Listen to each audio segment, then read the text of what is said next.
Boshladim. Assalomu alaykum, O'zbekiston xalqi, ayollari. Meni yoshim 1971-yil 10-yanvarda tug'ilganman. Yoshim 54 yoshdaman. 3 ta mol-hollarim bor, sigir sog'aman, non osh qilyapman. 2,5 yildan beri bo'ydoqman. Xotinim avtohalokat tufayli olamdan o'tgan. Menga o'zimni tengim chiqsa, uylanaydim, umrimning oxirigacha, so'nggi nafasim qolguncha baxtli qilaydim. Shu endi boshqa nima deyman? Mana shu ro'za oyida bir savobli ish qilaman degan insonlar bo'lsa, meni uylantirib qo'yishlaringizni iltimos qilaman. Bir savobli ish qilingizlar.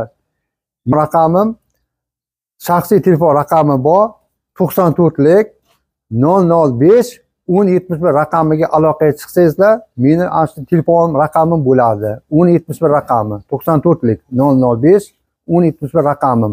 Meni turar joyim Samarqand oblast, Kattaqo'rg'on tumani, Marsulton kolxozi, Mo'minxo'ja mahallasida yashayman. Bittagina G'olib degan o'g'lim bilan yolg'iz yashayman.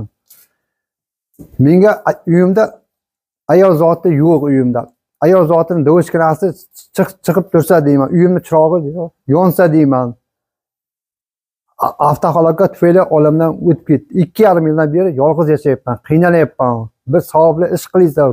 Ro'za Ramazon oyida. Iltimos O'zbekiston xalqlari, sizdan yordam qilingizlar, iltijo qilaman. Savobli ish qilingizlar. O'g'limni ham uylantirishligim kerak. 23 ga kirgan o'g'lim ham bor. Iltimos yordam beringizlar. Aka va qo'shnisi. Assalomu alaykum. Men shu Husanov Yoqub akaning qo'shnisi bo'laman. Shu akamiz 2,5 yildan beriga ayoli yo'q, bitta o'g'li bor. Qizlar turmushga chiqib ketgan. 2 qizi. Hech qaysi u qizlar kelib ro'zg'orga aralashmaydi. Yolg'iz o'g'li bilan yashaydi. Shu agar iloji bo'lsa, shu akamizga bironta juftli halol bo'lsa, ana bo'lishini kelib yashayman desa, uy joylari yaxshi. Ammo uy joy qilaman degan anasi yo'q. Mol-holi bor. Faqatgina shu kirchirini, shu issiq ovqatini qilib berib tursa bo'ldi.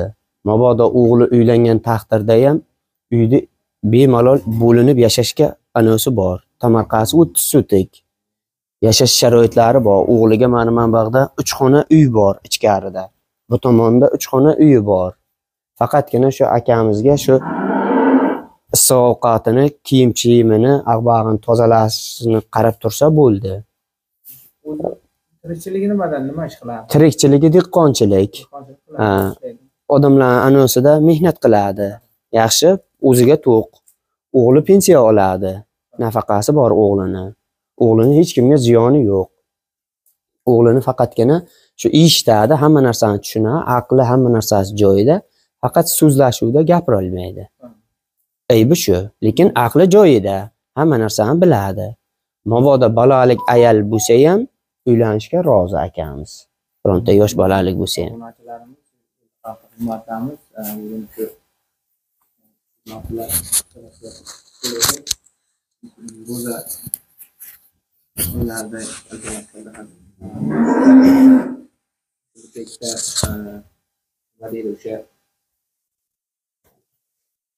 Uy yo'q bordi,